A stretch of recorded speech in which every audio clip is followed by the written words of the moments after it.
History was made at the end of last year when Karen Bass was sworn in as the mayor of Los Angeles.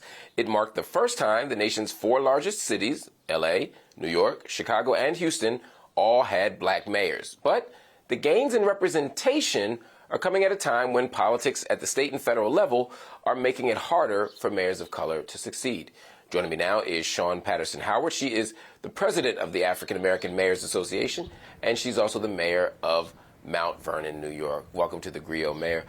Your association believes that there's a kind of targeted attack from the GOP to undermine black mayors, not just in your area, but really around the country. Why do you think that? Absolutely. I mean, when we're looking at it, we're talking about preemption.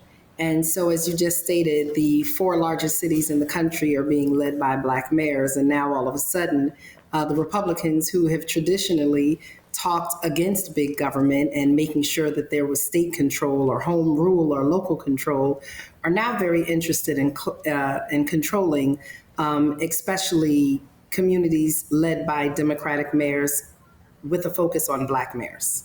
Let's talk about three states in particular. In Mississippi, the state legislature is proposing bills that impact the city of Jackson. One would expand the authority of Capitol Police, and the other would pay for new judge positions within the Hinds County court system. How do these types of proposed bills, affect a mayor's power? So one of the biggest responsibilities of a mayor is public safety. And so when you take local control away from a mayor of its police department, its city court, then you're taking away local control. The community elected that mayor to be able to dispense justice and services with equity. And when a governor, especially a Republican governor, is looking to take over a police department as well as a city court, then you're talking about how are we dealing with quality of life issues? How are we dealing with local crimes? And so that is really the responsibility of a local mayor. And for the governor to take those agencies over, it really, really takes away a lot of the control of that local mayor and the responsibility that that local mayor has to protect its community and make sure that its citizens are treated in a way that is just and are treated with equity.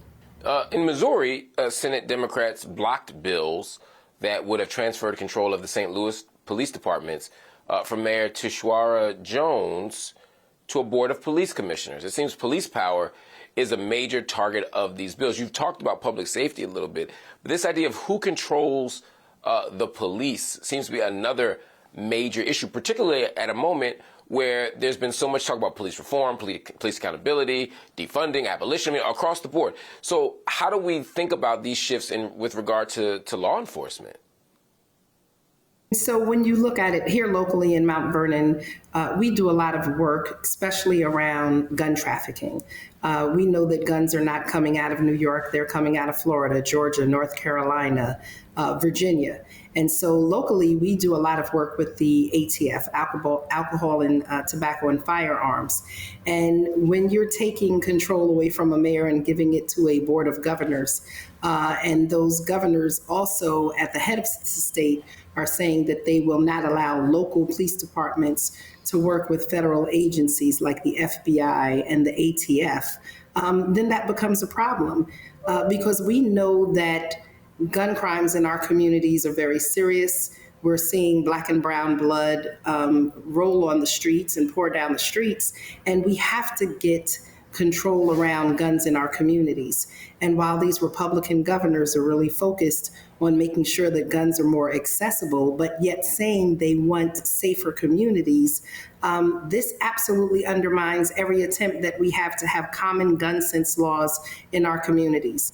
We work very close with, AAMA works very close with every town, focusing on those gun sense laws and making sure that gun industries are held accountable. And as we do more of that work, we're seeing that governors in red states are pushing back and trying to take away local power from police departments, and especially the mayors that are overseeing those police departments.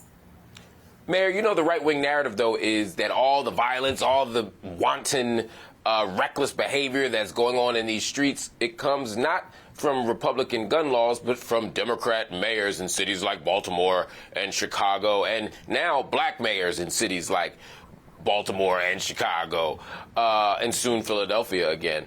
What do you say to that?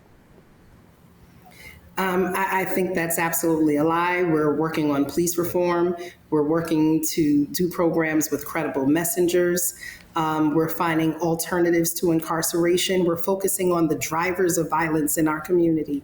And we can't just focus on the drivers of violence in our community. We also have to make sure that guns are not so easily accessible. We also have to make sure that we are working with our courts to provide proper justice, but not over policing and not over criminalizing some of the behaviors that happen in our communities. And that's why we have to have control of our police departments as well as our courts. Look, again, as I stated, Republican governors and Republicans in general have always talked about the overreach of the federal government. But now you have governors trying to take control of local government. It's really hypocritical. They talk out of one side of their mouth when it comes to the federal government, but now as governors, they want to control our local cities.